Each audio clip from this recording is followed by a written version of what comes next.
Aujourd'hui, on était convoqués pour satisfaire à une formalité obligatoire conformément à l'article 13 de la loi portant création de l'OFNAC. Il voudrait que les membres de l'OFNAC, avant leur entrée en fonction, prêtent serment devant la cour d'appel en audience solennelle.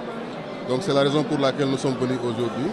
Avec les autres 11 membres, nous sommes au nombre de 12 et nous avons satisfait à cette obligation de prestation de serment devant le premier président de la cour d'appel, le procureur général et le bâtonnier de l'ordre des avocats.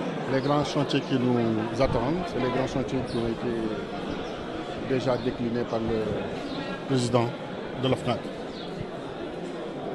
C'est lui qui coordonne l'action de prévention, les actions également de détection de la corruption, des pratiques assimilées et des infractions connexes, avec l'accompagnement des membres de l'Assemblée de l'OFNAC et de l'administration de l'OFNAC et les autres composantes qui luttent contre la corruption au niveau du Sénégal.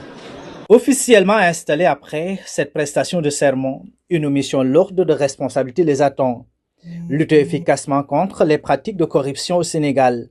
Un enjeu majeur rappelé avec insistance par le premier président de la Cour d'appel de Dakar, qui les a d'ailleurs exhortés à œuvrer sans relâche pour la bonne gouvernance, la transparence et le respect de l'intérêt général. En ce moment solennel, par ma voix, l'institution judiciaire vous exprime sa reconnaissance pour vos décisions éclairées, votre sens du devoir et votre contribution à la bonne marche de la justice.